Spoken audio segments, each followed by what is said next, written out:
वंदे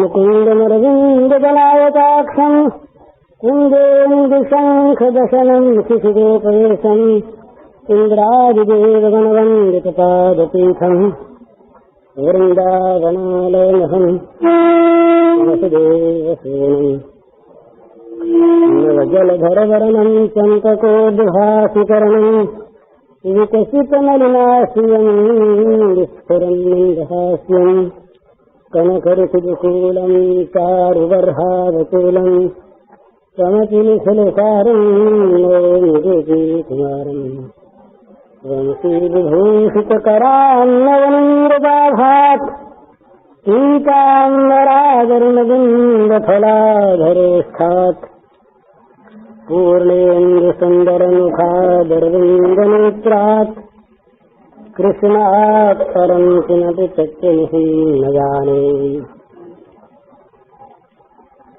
कई पर्चे हैं मेरे पास, तो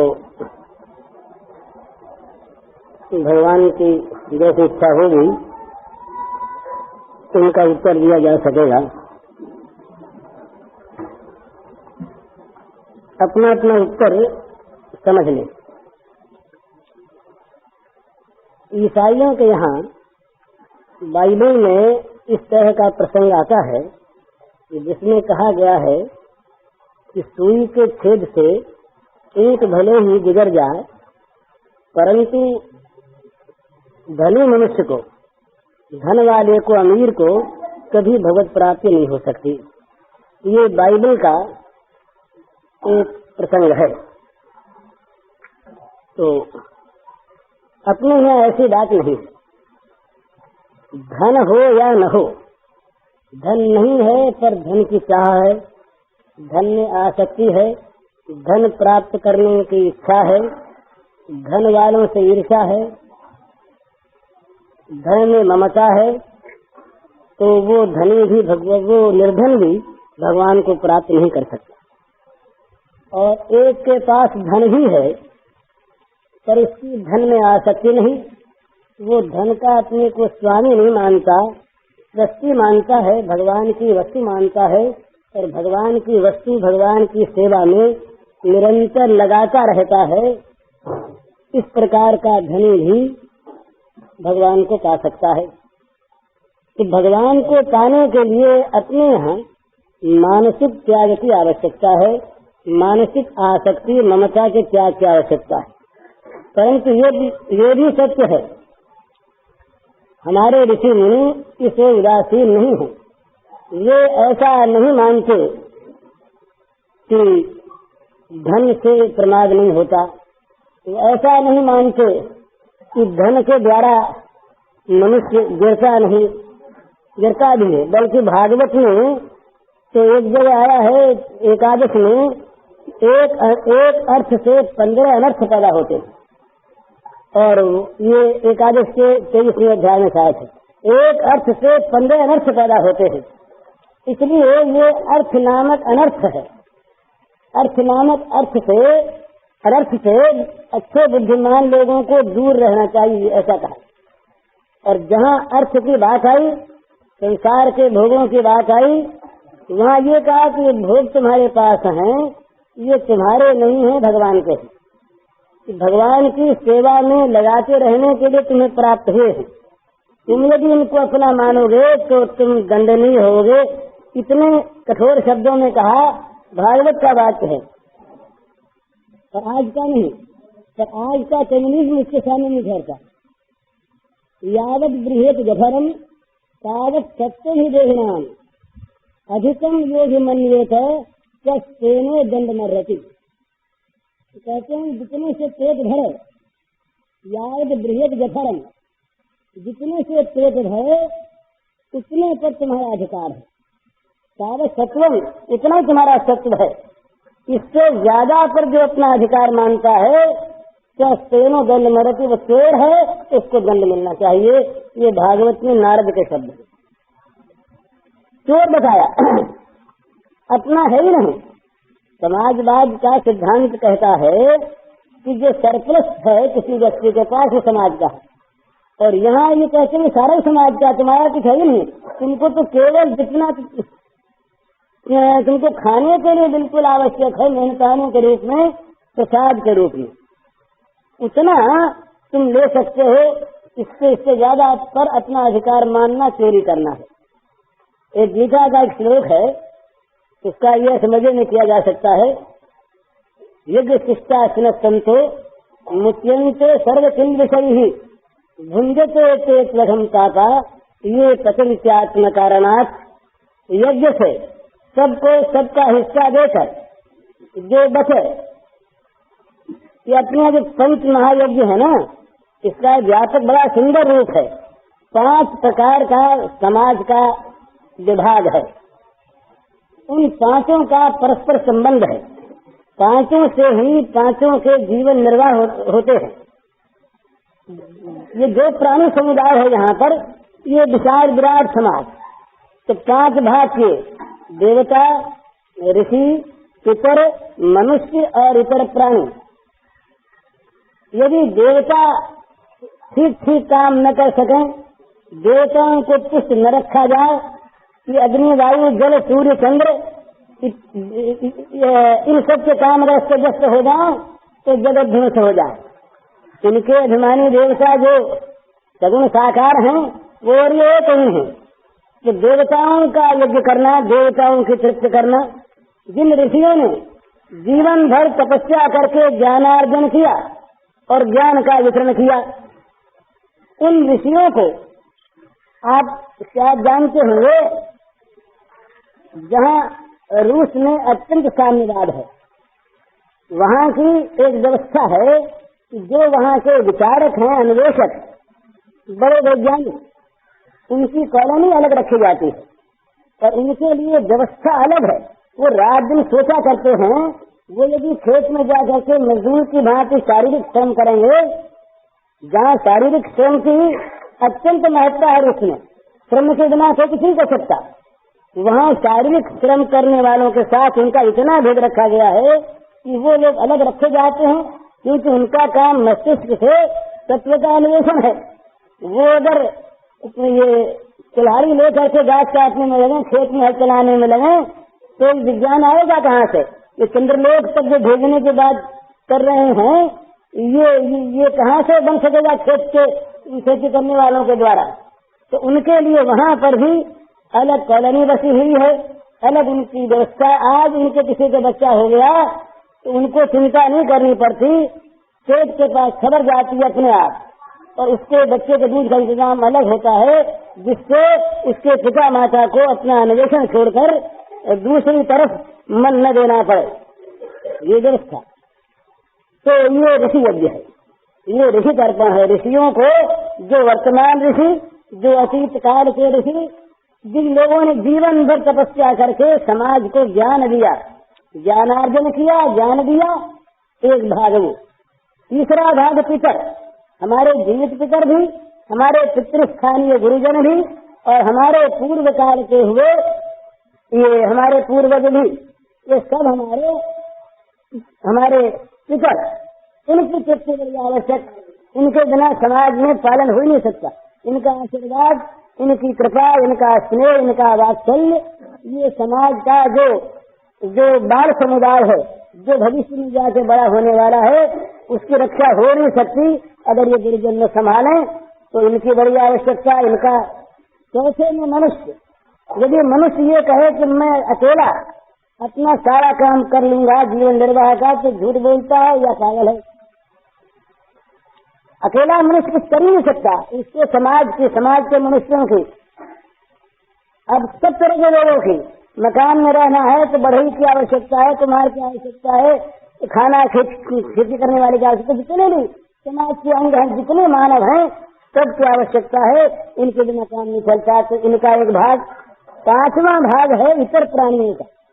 जितने भी भगवान के जगत में श्रेष्ठ प्राणी हैं, चाहे उनका उपयोग हम न जानते हैं, हमारा प्राणी विज्ञान इतना अधूरा हो तो उसे हम न पहचानते हैं, परंतु भगवान की सृष्टि में निरर्थक प्राणी कोई नहीं। एक बार एक एक वैज्ञानिक ने ये लिखा था कि अगर दुनिया में सांप न होते तो जहरीली गैस इतनी फैल जाती कि दूसरे प्राणी जी नहीं सकते।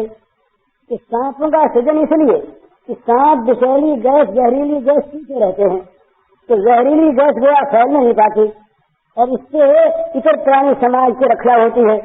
तो जिस सांप को जैसे हम मारने दौड़ते हैं उस सांप भी भगवान की सृष्टि में एक आवश्यक वस्तु है।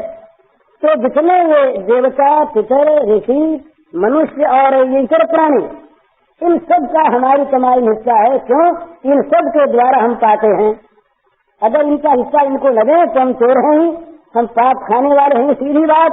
तो भगवान ने कहा यदि शिष्टासन संतो मुच्यन्ते सर्वचंद विषय ही भुंजते ते त्वहम पापः ये पचन्त्यात्म कारणात्। इन सबको इनका हिस्सा देकर जो बचा हुआ है उसको खाने वाला जो मनुष्य है, ऐसे जो लोग हैं ये मुस्लिम के सर्वचंद विषय ही समस्त पापों से ये मुक्त हो जाते हैं। पर जो केवल अपने लिए कमाते हैं, अपने लिए पकाते खाते हैं, वे पाप खाते हैं। आत्म कारणात् अपने लिए जो पकाते हैं, कमाते हैं, वे पाप खाते हैं। तो सबका हिस्सा सबको देकर बचा हुआ अवशेष ये व्यक्ति का सत्व हो, उस पर व्यक्ति की चीज हो। तो जिस समाजवाद की हम आज बात कहते हैं, साम्यवाद की, उस साम्यवाद और समाजवाद को अपने आप आ जाए तो साम्यवाद और समाजवाद की जो बुराइयां हैं, राग द्वेष, हिंसा, क्रोध, जलन, एक दूसरे से बैर, मिटा देने की इच्छा, कलह, ध्वंस, ये सब बंद हो जाए। सब में भगवान, सबकी सेवा, अपना काम प्रत्येक वस्तु के द्वारा, बुद्धि के द्वारा, मन के द्वारा, पदार्थों के द्वारा परमात्मा का सेवन, अपना खाना भी उन परमात्मा की सेवा के लिए खाएं। क्यों? देशभक्त जो माने कि हम देश की उत्पन्न हुई इस वस्तु को इसलिए खाते हैं कि हमारा शरीर देश के काम आता रहे। बड़े सुंदर भाव, देश के लिए जिए, तो देश जिस भगवान में है उस भगवान के लिए जिए, उस भगवान के लिए खाए, बड़ी सुंदर भावना। इसलिए ये बात इतने अंश में तो ठीक है कि जो धनाभिमानी है, जो धन में आसक्त हैं, जिनको धन मद पागल बनाए हुए हैं, ऐसे लोग तो भगवान को नहीं पा सकते, सत्य है। और ये असंभव कल्पना जो होती है ना, ये भी एक प्रकार का अलंकार ही है। तुलसीदास जी कहते बार मचे बरु हो घर चिटका थे बरु तेल दिन भरी भजन अनुभव करिए ये सिद्धांत तेल। जैसे कहते हैं सुई की नोक से भले हाथी निकल जाए, तो ये हमारे तुलसीदास जी महाराज कहते हैं कि चाहे बालू से घी निकल जावे, बारी मथे बरु हो, ये पानी से भले घी निकल जावे और चाहे बालू के तैरने से तेल निकल जावे, पर बिना भगवान के भजन के भव सागर से पार नहीं होते। तो ये बात ठीक है।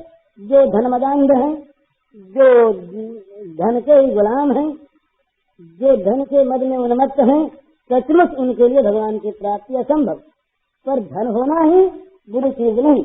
धन यदि भगवान की सेवा के लिए, तो उसकी भी पूजा, हमारे यहाँ तीनों की पूजा है, महालक्ष्मी भी हो, महासरस्वती भी हो, और समय पर वो निर्मुंड मालिनी महाकाली भी हो।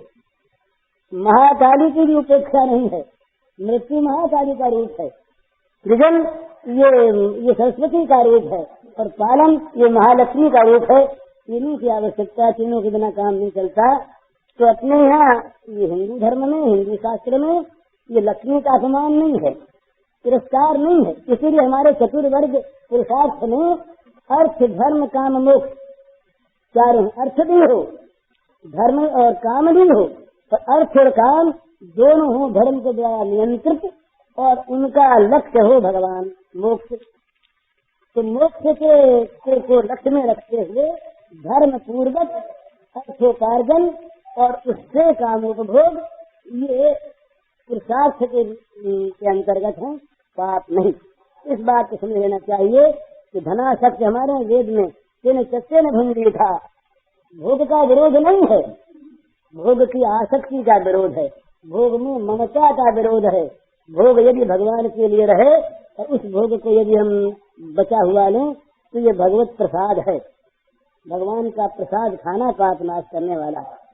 तो इसकी ये बात तो लक्ष्य होना चाहिए इसका ये कि धन लक्ष्य नहीं, केवल जहाँ धन लक्ष्य होता है वहाँ तो मनुष्य गिर जाता है। धन का अभिलाषी मनुष्य केवल जो धन के पीछे उन्मत्त है, इसके तो पीछे सारे दोष अपने आप आ जाते हैं। वो दोष से मुक्त रहना तो दूर रहा, देशों का घर बन जाता। सबसे पहले तो धनी के मन में उत्पन्न होता है अभिमान, जो दूसरों को तुच्छ मान लेता। दूसरे नगन हमारे सगे भाई भी अगर धन इनके पास नहीं तो हमसे नीचे दर्जे, तनक तनक ते सौगुनी मादकता हिताय, वो खाए बौरात है ये पाए बौरात। कनक कहते धतूरे को और कनक कहते सोने को। तो कहते हैं कि धतूरा भी कनक से ना दे कनक, पर धतूरे से सोने में 100 गुना अधिक नशा है।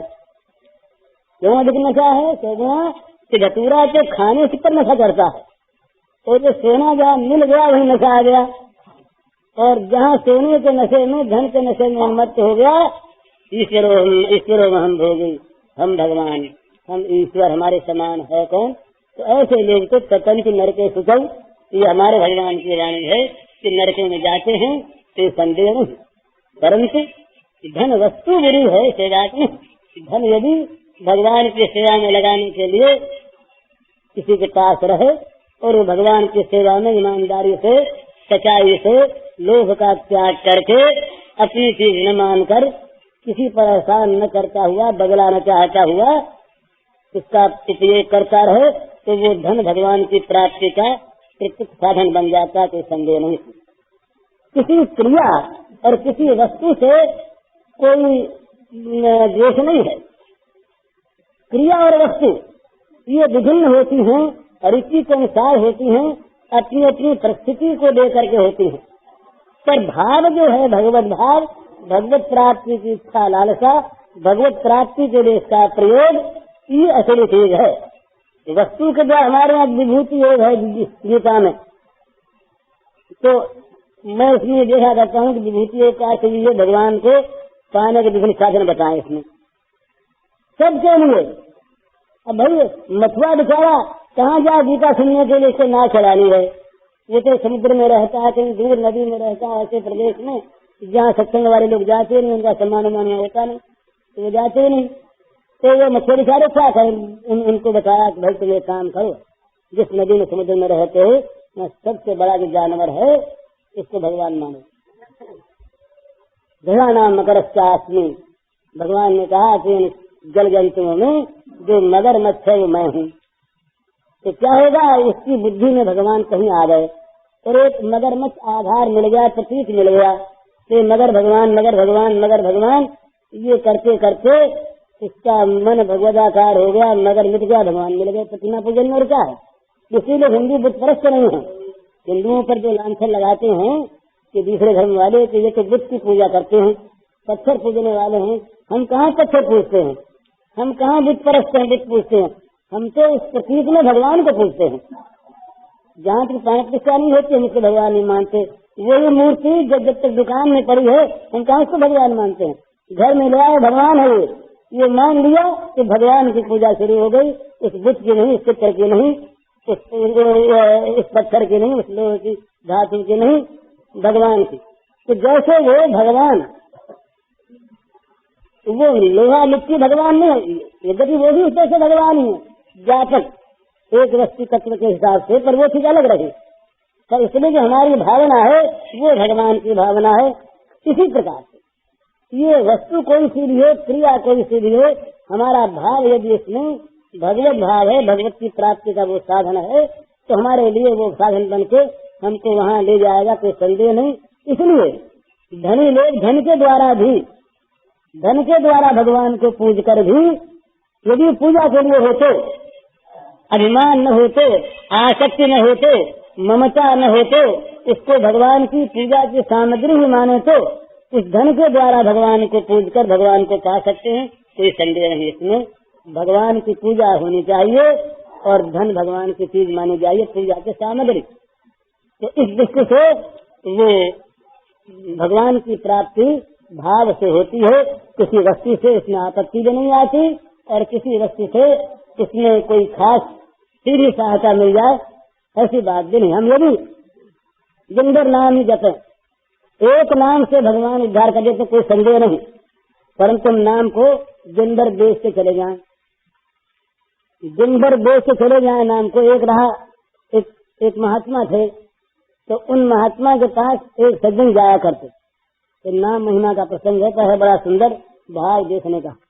तो एक महात्मा के पास एक सज्जन जाया करते, बहुत दिन हो गए, तो महात्मा ने कृपा की, कृपा करके उनसे एक दिन कहा कि देखो हम तुमको गुप्त मंत्र बताते, किसी से कहना मत, तुम्ही को देते हैं, बड़ा गुप्त है और बड़ा मूल्यवान है, किसी को देना लेना मत, भला इसको बेचना नहीं कभी। मेरे अच्छी बात गुरु जी बोले बताओ। तो बड़ी भूमिका बांधने वाले के बाद राम कह दिया, काल में बोले राम। तो ये गुरुदत्त मंत्र की महिमा क्यों है, दीक्षित मंत्र की? यदि ठीक ठीक वो मंत्र हो और ठीक ठीक अगर वो देने वाले वो अज्ञान का अपहरण करने वाले गुरु हैं, तो मंत्र कोई सा हो इससे लाभ होता है। तो नहीं तो कान फूंकवाते रहे और कान फूंकते रहे, कुछ होना जाना नहीं है, कुछ नहीं होता। तो राम कह दिया तो वो गया, बाहर निकला, वो मंत्र मिल गया। अब लोग आ रहे थे गंगा नहा करके, जहाँ का सब राम राम राम राम करें, तो संदेह हो गया मन में कि गुरु जी ने कहा गुप्त मंत्र, और ये तो गुप्त है नहीं, सभी लोग जानते हैं, इसमें कौन बड़ी बात है। अरे हम भी राम राम तो घर में बोला करते थे, क्या मंत्र बताया? तो गुरु जी के पास गया, बोले गुरु जी तो सब जानते हैं इसको महाराज जी, और इसमें कोई आपने कहा बेचना नहीं, बताना, हम तो समझे नहीं इस बात को, मामूली चीज। बोले सब तुमको फिर बताएंगे, पहले हमारा काम करेंगे।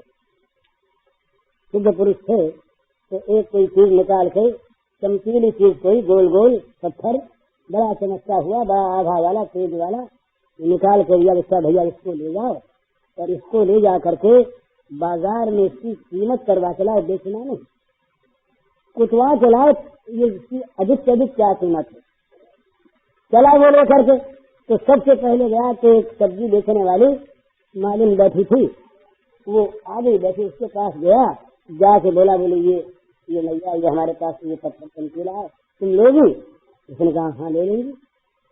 तो कहा क्या दोगे? से सोचा कि ये बड़ा चमकीला सा पत्थर बढ़िया गोली है, बच्चे खेलेंगे और आनंद करेंगे। तो बोले भाई हमारे पास साग है, साग से 200 तुम ले जाओ।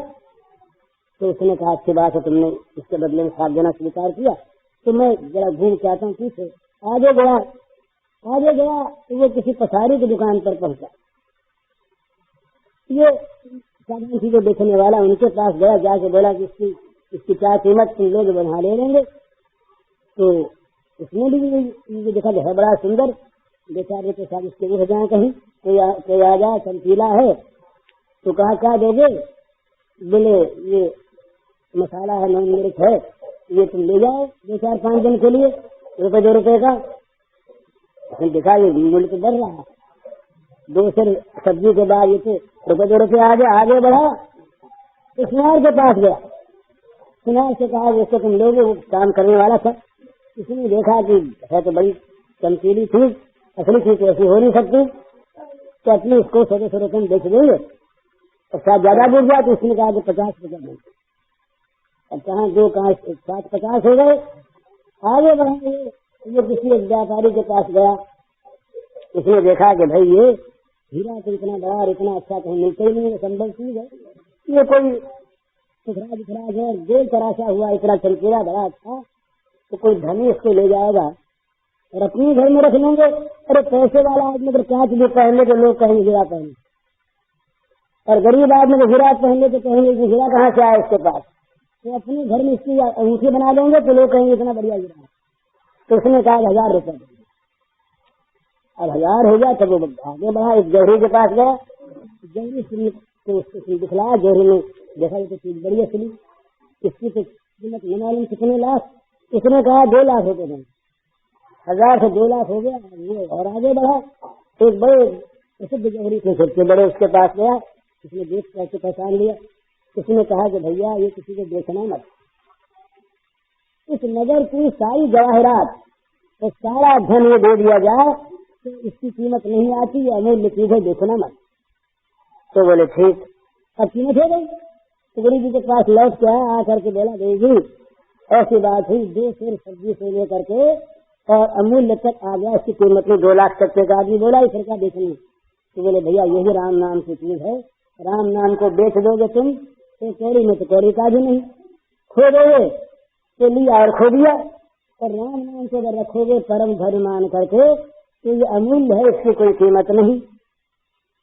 तो एक आदमी अगर कीमत नहीं जानता इसकी तो उसको खोता रहता, राम नाम तो पाप धोने के लिए तैयार, पर नए पापों के करने में राम नाम को लगा देता है आदमी भाव न जान करके।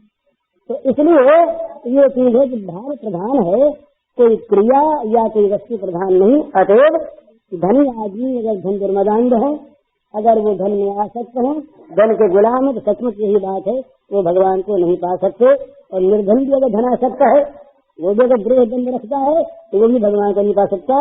न तो निर्धनता भगवान को प्राप्त करने का साधन और न धन भगवान को प्राप्त करने का साधन। निर्धनता में जैसे अभिमान न होने की गुंजाइश रहती है, ऐसे ही धन के द्वारा गरीबों की सेवा की भी गुंजाइश रहती है। अच्छापन इसमें भी, अच्छापन उसमें भी, अच्छेपन को देखे, बुरेपन का त्याग करे, भाव बढ़ावे तो भगवान की प्राप्ति है। ये एक प्रश्न का संक्षिप्त उत्तर है। दूसरा प्रश्न है, इसका उत्तर ये कि 2 ही चीज है, बड़ी प्रश्न है भगवान के पथ का मार्गदर्शन, क्या करने से भगवान जल्दी मिले।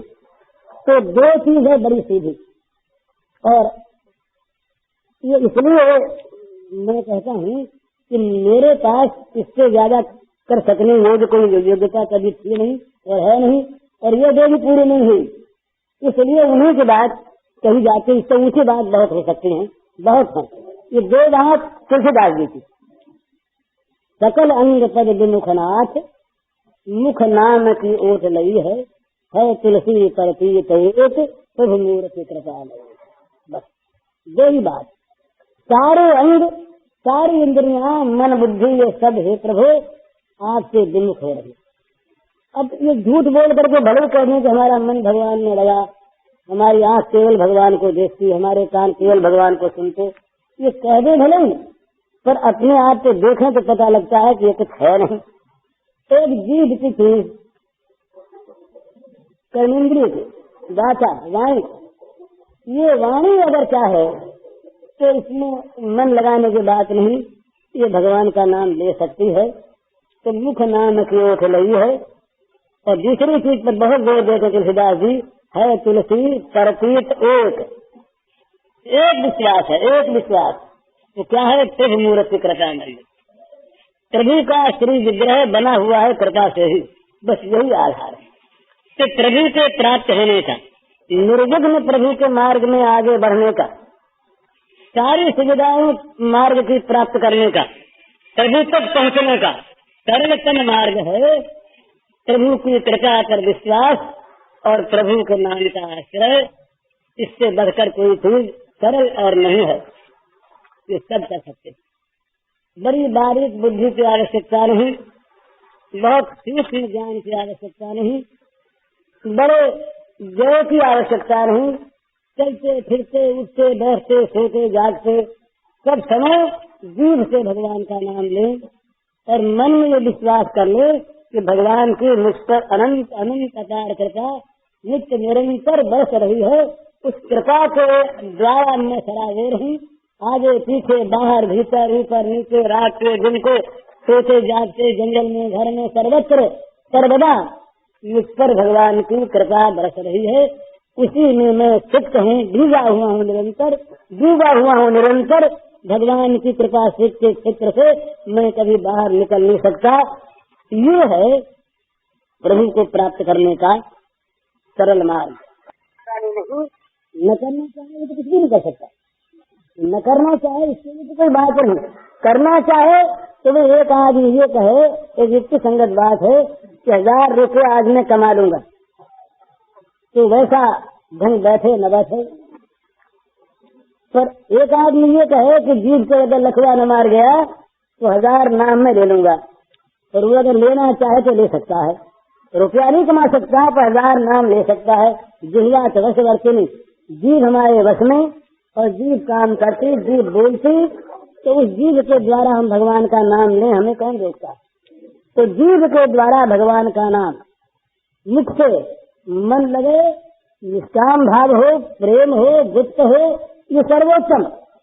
पर ये अगर न हो तो भाव कुभाव अनस आलसहु नाम जपत मंगल दिशदसहु। बिना श्रद्धा के दिशे श्रद्धया हेलयावा भगवर नरमात्रम तारय कृष्ण नामा। श्रद्धा से सचदच करोगी तुम, श्रद्धया हेलयावा, एक बार भी करेगी अच्छी तरह से गा लिया जाए मन से भगवान का नाम। श्रद्धया हेलयावा, मन से गावे, चाहे गावे श्रद्धा से, श्रद्धा में। अब हेलना से गावे तो क्या होगा? नरमात्र तारय कृष्ण नाम। मनुष्य मात्र को, वो भक्त है या नहीं, श्रद्धालु है या नहीं देखेगा, वो नाम अपनी शक्ति से उसे तार देगा। नरमात्रम तारय कृष्ण नाम सांकेतम पारिहास्यम या एवं हेलन लेगा। संकेत से अजामिल के उपाख्यान में ये आया है श्रीमद् भागवत में, संकेत से परिहास जिंदगी में राम राम राम राम। अपने यहाँ बड़ी अच्छी प्रथा थी महाराज, अब दूसरी चीज आने लगी, ये चीज छूट गई। अब जब बच्चों के नाम भी रखेंगे तो भगवान पर नहीं रखेंगे, कोई फूल का नाम, कोई पेड़ का नाम, ऐसा नाम रखेंगे। भगवान का नाम अब राम कृष्ण दामोदर हरि बड़ी महत्ता है। अजामिल का इतिहास देखिए, एक क्षण के बुरे संग से अजामिल डूबा, इसलिए दुष्संग सब त्याज्य, बुरी चीज का कभी क्षण भर के लिए सेवन न करे। ब्राह्मण का लड़का था, नौजवान, वेदों का जानने वाला, स्वाध्याय करने वाला, मातृ पितृ भक्त, अपने पिता के लिए समिधा लाने जाता था जंगल में, होम की लकड़ी वो लेके आता था। एक दिन एक बुरे मोहल्ले से निकल गया, इस मोहल्ले में कोई चीज उसकी आंखों में पड़ी, उसके मन का शैतान जाग गया और वो पतित हो गया। सारे धर्म कर्म उसके विलुप्त हो गए, छुप गए सारे। तब जीवन उसका ब्राह्मण का नहीं रहा। तब बच्चे उसके हुए, बड़े संस्कार से एक बच्चे का नाम रख लिया नारायण, अंतिम बच्चा था। अब हम था नारायण नाम रख लिया बच्चे का, तो नारायण नारायण नारायण वो दिन में कई बार बोलता, तो नारायण के नाम का उच्चारण होने लगा। बुद्धिवादी लोग कहेंगे ये सब गप है, उनके लिए गप है, पर सत्य के सत्य ही है। तो नारायण नाम रख लिया, न मालूम कितनी बार उच्चारण हो संकेत से, ये नहीं कि वो भगवान बोलकर, भगवान समझकर नहीं, बच्चा समझकर नारायण का नाम उच्चारण हो। मरने लगा, यम के दूत सामने खड़े दिखाई दिए, बड़े बड़े दिक्कत, डर गया वो। अब वो बच्चा था बड़ा प्यारा, छोटा बच्चा अंतिम, तो नारायण नारायण अरे नारायण अरे नारायण, ये कौन आ गए? नारायण नारायण कहा तो नारायण के जो संसार में विचरण करने वाले भगवान के पास दूत वो वहाँ थे ही आ गए। देखा तो यमदूत इसको पकड़े हुए है और संत्रस्त कर रहे हैं, भय दिखा रहे हैं। किसी ने कहा छोड़ दो, इनका छोड़ दो, हमारा शिकार है, हमारी चीज ऐसे जीवन भर काटती है। किसी ने कहा कि तुम लोग घर में जानते नहीं, जिसके जीवन में अंत में मुंह में भगवान का नाम आ गया, नारायण का नाम आ गया, वो क्या पापी रहे? शास्त्रार्थ कौन करता? वो अनंत बल था, जिसके पार्षदों ने भगा दिया उनको, चले गए सब, भाग गए। उनसे यमराज के पास बोले महाराज आज तो हमने जीवन में एक नया अनुभव किया। क्या किया भाई? बोले आज तक मानते थे चार से बड़ा कोई हाकिम है नहीं, सबसे बड़े अधिकारी आप, जिसको चाहते हैं पकड़ लाते, कोई बोलने वाला नहीं। आज से बड़े चार चार हाथों वाले ऐसे लोग कोई आए, वो नर नीर नीर जब उनका नए नए नील घनश्याम, चार हाथ शंख चक्र गदा पद्म लिए हुए, चमकते हुए सब के सब। और हमारी बात सुनी नहीं, हमने कहा भाई ये बड़ा पापी है, बड़ा दुष्ट है, काटो यहाँ से, नहीं तो मार के भगा दें। हमने उनको भगा दिया। तो ये बात क्या हुई? आखिर को बड़ा है क्या? तो सावधान आएंगे से कहीं जाने आने में, समझ के काम करें। तो यमराज ने कहा एक बड़ा है और वो सबसे बड़ा है, उसी के शासन में ये सारे लोकपाल सब काम कर रहे हैं। सूर्य, चंद्रमा, यम, कुबेर, वरुण, अग्नि, ये सब के सब उसी के शासन में, उसी के भय से सब क्रियाशील है। तो उसका नाम उसने लिया नहीं। तो भैया आएंगे तुमको बता देते हैं पहचान कि इसका नाम कोई ले ले, वहां मत जाना, इतर मार खाओगे। समझे? तो कहा कैसे ले लो? वादे सांके चमकार सुनवा तो हम होगा, संकेत से नाम ले ले, इसी राग अलापने में नाम ले ले, जिंदगी में नाम ले ले, किसी पद की पूर्ति में नाम ले ले, कैसे ही अवहेलना से नाम ले ले। ये सारे पापों का नाश करने वाला है। वस्तु शक्ति इसकी, वस्तु शक्ति है इसकी। तो नाम भगवान का ये सब ले सकते। किसी के लिए भी ये ऐसी बढ़िया चीज है महाराज, कुछ नहीं। घर में कब झगड़ा होगा कि जब हम घर का काम नहीं करेंगे। ये माताएं अगर अलग बैठ जाए भजन करने को, तो सबके घर वाले कहें कि भाई ये तो जरा गड़बड़ की चीज है, घर का काम नहीं करती। और जीभ से नाम चलता रहे और शरीर से काम होता रहे, सब कुछ। जीभ के नाम को रोक नहीं सकता। अंदर अंदर जीभ से कोई नाम लो तो कोई नहीं रोक सकता। रोकता नहीं कि जहाँ किसी के काम में बाधा आती है तो सीधी चीज, जब जब जीभ से फुर्सत मिले तब तक जीभ से भगवान का नाम लिए जाओ। बिल्कुल सीधी, बल्कि अपना काम हर मत करो। जब बोलना हो तब बोल लो, पर बोलो उतना ही जितना बोलना आवश्यक है। दिन भर बकवास न करो, पर निंदा पर चर्चा छोड़ दो।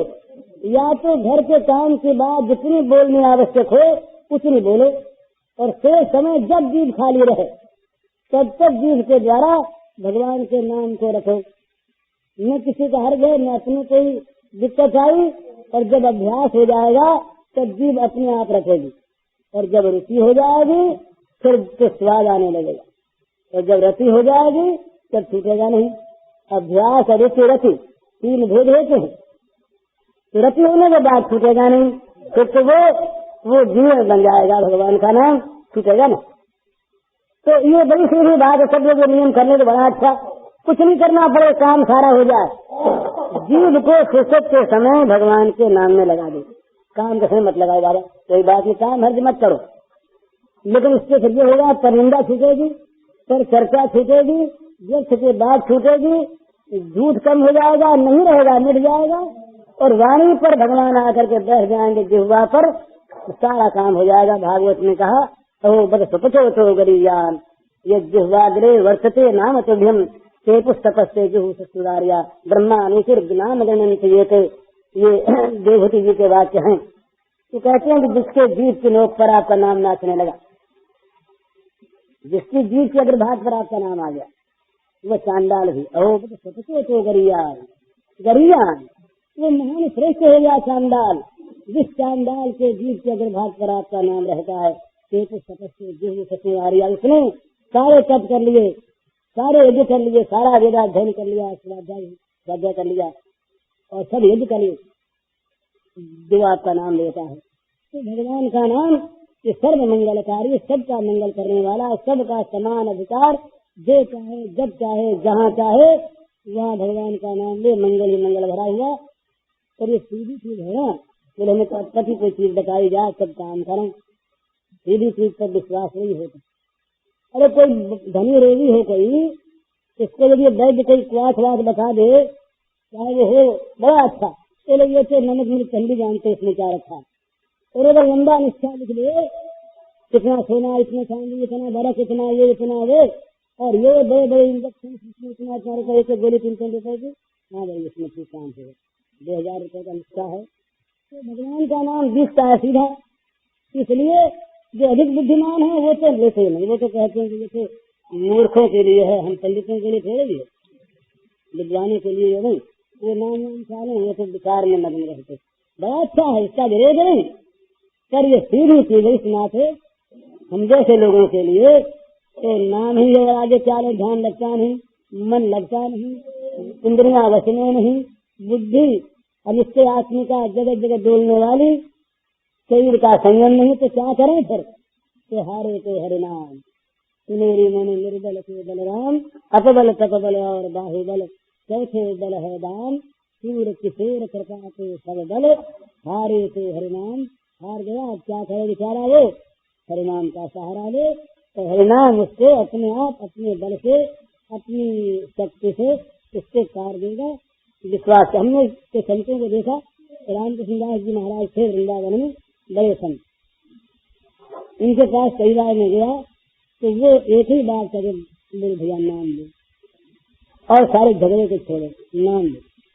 ये गोमती दास जी रहे अयोध्या में, बड़े अच्छे संत रहे सम्मत निवास में, उनके पास में गया, उन्होंने कहा भैया भगवान का नाम। एक बड़े दिग्गज पंडित थे, वैज्ञानिक और न्याय के पंडित, वो दिल्ली में मैं उनसे मिलने गया तो वो हरिराम का जाप कर रहे थे।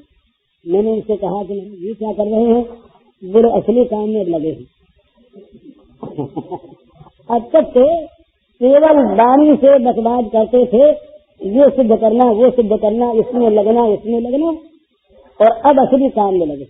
पंडित दीनदयाल शर्मा थे, व्याख्यान वाचस्पति, बहुत व्याख्यान दिया उन्होंने, राम धर्म की बड़ी सेवा की। दिल्ली में बीमार थे, उनके पास लगा, वहां भी मैंने यही पाया, वो नाम जप कर रहे, हरे राम राम राम हरे हरे जप कर। कल एक विद्वान हमारे पास आए, उन्होंने बताया कि योगेंद्रनाथ चटर्जी हैं, वो बंगाल में बहुत बड़े दार्शनिक विद्वान, न्याय के पंडित, वेदांत के महान पंडित, वो हमेशा यही सब बात किया करते कि ये गए इनके पास, कल हमारे पास एक विद्वान आए थे, वो हमें क्या करते उनसे ये साथ चर्चा होती, तो उन्होंने पूछा महाराज कि हमारे लाभ बताओ, ऐसी बात बताएं, अपने को भगवान के शरण मान करके प्रभु के और उनका नाम ले, तब तो असली काम होगा, और नहीं तो ये छेड़ इसमें बस लगे रहे न्याय में, कुछ हो हवा होगा ना। न्याय के बड़े तो न्याय का विरोध नहीं, किसी खंडन नहीं करता, तो तुलसीदास की भाषा में समझ लीजिए, कर्म का ज्ञान वेद में सो सब भांति खड़े, मेरे तो सावन के अंदर सीधे तो हरे हरे। तो किसी का विरोध नहीं, खंडन नहीं, सब अच्छे, सब भगवान की प्राप्ति के मार्ग, मुझे किसी मार्ग से विरोध नहीं। पढ़ा है, देखा बहुत है, मुझे तो वाम मार्ग में भी भगवत प्राप्ति की चीज मिली, मैंने उससे कभी किया तो नहीं, पर वो भी कहते हैं कि वाम मार्ग का भी लक्ष्य मोक्ष है, वो भी ऐसा कहते हैं, वो भी ऐसा कहते हैं। अहम ब्रह्मास्मि जो बड़ा विरोध करते हैं, मैं समझता हूँ इसमें कौन सी क्या इसमें बुराई की बात है। ये सिद्ध अहम यदि महान अहम में जा करके विराजित हो जाए, और ये सिद्ध अहंकार, उस महान अहंकार जो सच्चा अहम है, एक ही इसकी भाषा में कहे कि मैं ब्रह्म हूँ, तो क्या इसमें झूठ थोड़ी कहते, झूठी बात थोड़ी है। पर अपनी अपनी अलग अलग चीज, अपना पति अपनी पति होता है, सब पति अच्छे, और जो सरल होता है उसके लिए सभी स्वीकार करते हैं, चाहे उससे अपने लिए ये न समझा। ये तो कहेंगे कि भाई ये नाम जब है तो सरल साधन है, मंद अधिकारियों का है, नीचे दर्जे वालों का है, पर सरल तो है। तो सरलता के हिसाब से इसको देखें तो भगवान का नाम। और दूसरी बात, दीनों के लिए क्या है, दीन बंधु की कृपा और कुछ नहीं। तो है तुलसी प्रतीत एक, प्रभु मूर्ति कृपा नहीं है। तुलसी जी के एक प्रतीक है, एक विश्वास है, वो कहते हैं कि भगवान की मूर्ति, भगवान का श्री विग्रह, भगवान का देह, भगवान का शरीर, भगवान ये बने हुए हैं कृपा से ही। इनमें जिस तरफ देखो कृपा भरी है, जहाँ देखो कृपा भरी है, जब देखो कृपा भरी है। इनके प्रत्येक कार्य में, प्रत्येक लीला में, प्रत्येक विचार में जीव का स्वाभाविक कल्याण होता है, क्योंकि ये कृपामय है। भगवान किसी पर अकृपा नहीं कर सकते, इनकी कृपा ऐसी विलक्षण। महाराज जब ये किसी पर गुस्सा हो गए और कहा मारेंगे, चक्कर लेकर के लगे दौड़े मारने को, कृपा ने कहा महाराज मारो, तो आपके मारते इसे पहुंचा दूंगी आपके धाम में। उनकी कृपा हमेशा वो कहती रहती भगवान से कि देखो मारो, तो मैं खड़ी हूँ यहाँ पर, इसे ले जाऊंगी मैं आपके धाम में, छोड़ूंगी नहीं। भगवान कहते अच्छी बात है, तुम अपना काम करो, हम अपना काम करते। तो तमाम असुरों का इस प्रकार का वर्णन आता है कि जो भगवान के हाथ से मरे वो भगवान को प्राप्त हुए। क्यों प्राप्त हुए? उनकी कृपा शक्ति ऐसी ही है, वो कृपामय है। उनके मारने में भी कारण होता है ये कृपा उनकी, क्योंकि वो कृपा के सिवा दूसरी चीज कर ही नहीं सकते। अरे अमृत को मारेगा कैसे? जो अमृत ही है वो मार नहीं सकता। इसी प्रकार कृपा में भगवान किसी पर अटोपा नहीं कर सकते। प्रभु मूर्ख की कृपा नहीं है और दीनों का संबल, दुखियों का बल, अपाहिजों की ताकत, दूसरी क्या वही है। बस उस मालिक के चरणों में अपने को डाल दे और उससे कह दे अब बस तुम ही हो, तुम्हारे सिवा मुझे बचाने वाला, मुझे तारने वाला कोई नहीं, तुम्हारी कृपा ही मेरा आश्रय है, तुम्हारी कृपा के द्वारा ही मैं कर सकूंगा कुछ नहीं। बल्लभ संप्रदाय का मंत्र बड़ा सुंदर है, ऐसा बढ़िया मंत्र है शास्त्रीय मंत्र बल्लभ संप्रदाय, श्री कृष्ण शरणम मम, यही मंत्र होगा। श्री कृष्ण ही हमारे एकमात्र आश्रय है। उनका जो पुष्टि मार्ग है, पुष्टि इसका अर्थ है कृपा। भगवान की कृपा का ही भरोसा है और कोई भरोसा नहीं और कोई अवलंबन नहीं। अन्य आश्रय का त्याग करके भगवदाश्रय हो जाए, कृष्णाश्रय क्यों हो जाए कि श्री कृष्ण परम कृपालु हैं, कृपा करना उनका स्वभाव और मेरे एकमात्र श्री कृष्ण ही आश्रय। तो ये दूसरा सवाल, इसका उत्तर ये कि भगवान की कृपा का आश्रय। अरे मजबूत लोग वीर लोग अपना जाए, वो लोग चाहे जैसे जाए, पर जो कमजोर हैं, लूले हैं, लंगड़े हैं, अपाहिज हैं, क्या उनके लिए भगवान का द्वार बंद रहेगा? क्या उन दीनों के लिए, उन गरीबों के लिए, अपाहिजों के लिए भगवान अपना दरवाजा बंद कर लेंगे तुम ना आए? क्या उनके लिए उनकी डोली नहीं आएगी उनको लेने के लिए?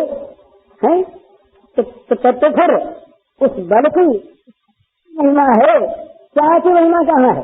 एक दीन यहाँ पर क्या करा रहा है, दीन बंधु के नाम पर रो रहा है और दीन बंधु ये कह रहे कि तुम दीन का को बदल कर और उसके बाद तुम मेरे पास आओ, वो बदल सकता ही नहीं। ये तो भगवान का उसके साथ अन्याय होगा। तो ऐसा भगवान नहीं करते, दीन बंधु भगवान ऐसा नहीं करते। वो तो दीनों को, अपाहिजों को, दुर्बलों को, रोगियों को जहाँ देखते हैं उनके घर पहुँचते हैं, उनको उठाकर गले लगाते हैं और इसमें उनको जो मजा आता है वो मजा उन्हीं को आता है। इसलिए उनके नाम विख्यात हो गए महाराज दीनबंधु, पतित पावन, अशरण शरण, ये उनके विख्यात नाम हैं। क्यों है कि इनका स्वभाव है ये वो गिरद हो कि पुनीत परिहरी पामरन कर प्रीति, ऐसी कौन प्रभु की रीति। प्रभु की क्या विचित्र रीति है, अपने विरुद्ध के लिए, अपने स्वभाव की विचित्र रक्षा के लिए वे भगवान पुनीतों का परित्याग कर देते हैं। पुनीत तो कर जाएंगे अपने आप। अरे बड़ा लड़का है, इसकी अंगुली पकड़ के ले जाने की आवश्यकता, चलने लगा उसको गोद लेने की आवश्यकता, क्योंकि चल नहीं सकता बच्चा, इसको ले जाना है। कहीं तुम माँ ये कहोगे कि तुम जब चलने लगोगे तब ले जाऊंगी, इतना मैं तो जाती हूँ कहीं और तुम पड़ेगा यहीं पर। कोई माँ ऐसा कहती है, बड़े स्नेह से धीरे से उठा करना गोद ले लेती है, गले लगा लेती है, चिपका लेती है और जहाँ जाती है वहाँ से आराम से ले जाकर सुला देती है। तो क्या भगवान माँ से भी गए देते हैं? तो भगवान दीनबंधु, भगवान कृपामय, करुणामय, करुणा सागर, कृपा समुद्र, कृपा निधि, कुछ भी कह दो उनको। ये भगवान दीनों के आश्रय हैं, दीनों के धन हैं, दीनों की संपत्ति हैं, जो कुछ नहीं कर सकते उनका सारा काम वो कर देते हैं। जार क्यों ना आए दुनिया सोता। एक बड़ा सुंदर गीत है दुनिया का, वो कहते हैं कि आने सुने सी है कृषाहारी, तुम गाओ सारे अमृत, कृषि पे देता है बारी, जो प्यासा होकर हे पढ़ो तुम्हारे सामने लेकर तुमसे जल मांगता है, तुम तो जल मांगने वाले को दे देते अमृत, जली दे नहीं डाल देते। आने सुने सी है कृषाहारी, ये कृषाहारी मैंने सुना है, तुम उन्हीं गाओ सारे प्रेम अमृत, कृषि पे देता है बारी, जो जल चाहता है प्यासा होकर, प्यास होनी चाहिए, जल चाहता है तुमसे, इसको तुम प्रेमा में चला देते हो। जार के हो ना दुनिया सोता, जिसका कोई नहीं है उसके तुम हो। तो ये भगवान निर्धन के धन, निर्बल के बल, अशक्त की शक्ति, पामर के प्राण, दीनों के आश्रय, जाय पर्वत खिन्न, जिनके खिन्न लोग परम प्यारे, उन भगवान की कृपा का आश्रय करे, विश्वास करे और बड़े सरल भाव से उन भगवान का नाम न लगे मन, न लगे बुद्धि, केवल जीभ के द्वारा रचते चले जाओ। बस गति नाम तब दिन श्रम कर भव, नाथ से समरानी है। विश्वास होना चाहिए, विश्वास कर सब आस परिहरी। किसकी आशा है, कौन देगा हमें, बल नहीं हमारे पास। विश्वास करी सब आस परिहरी, दास तब जे ही रहे। गति नाम तब दिन श्रम कर भव, नाथ से समरानी है। तो ये बड़ी सुंदर चीज है, भगवान का नाम और भगवान की कृपा का आश्रय। इसके अधिकारी कौन, देखने को अधिकारी कह दे वही। और में तो भाई इतना इतना करना पड़ता है, इतना ब्रह्म के लिए पाले, इतना वो तप करे, प्राणायाम इतनी मात्रा में हो। विरोध किसी का नहीं, सब ठीक, पर सब में कोई न कोई एक संख्या है, एक तर्क है, एक परिमाण है। और इसमें कुछ नहीं, जो चाहे वही तो कृपा मान ले, और जो चाहे वही नाम ले ले। कोई भी वो मानव मात्र कोई भी हो, जो भगवान का नाम ले, पुरुष नपुंसक नारी नर जीव चराचर को, कोई भी हो, भगवान के नाम लेने का सबको अधिकार। और भगवान की कृपा हम सबकी संपत्ति, भगवान की कृपा हम सबका धन है। भला इस पर हमारा स्वाभाविक अधिकार है, हमारी अपनी चीज है। भगवान की कृपा हमारी अपनी चीज, हमारे लिए तो है। उनकी कृपा और है किसके लिए, दीन, जो दीन बंधु हैं, उन दीन बंधु की शक्ति, दीन बंधु का धन किसके लिए, दीन के लिए, नहीं तो दीन बंधु का है। अरे प्रकाश है क्यों, अंधकार का नाश करने के लिए। प्रकाश है क्यों, अंधकार का नाश करने के लिए। भगवान दीन बंधु है क्यों, दीनों के दैन्य को खाने के लिए। तो दीनों का दैन्य ही ये दीनों की योग्यता है, ये उनका अधिकार है। इस अधिकार से वो भगवान की कृपा संपत्ति पर, कृपा धन पर अपने अधिकार मानते हैं। वो कहते हैं कि आपकी कृपा हमारी चीज है, आपकी कृपा तभी सार्थक है जब वो हमारे काम आती है। आप जब आपके काम आते रहे, ये तो भोगी का धन है, धोखे रहो अपने आप। दयालु का धन जो है वो तो दीनों के काम आता है। तो भगवान की कृपा हम दीनों की संपत्ति, हम दीनों के अधिकार की चीज। तो इस प्रकार से भगवान की कृपा पर भरोसा करें और भगवान का नाम लेते रहें जब फुर्सत मिले। ये दूसरे प्रश्न का उत्तर है। तीसरा प्रश्न है, ये है प्रश्न, वो कहते हैं कि राधा जी के प्रेम वैचित्र दशा का वर्णन करने की कृपा करा। ये याद रहेगा, राधा जी की कृपा होगी तो कल, नहीं तो नहीं। हरि ओम। रामचंद्र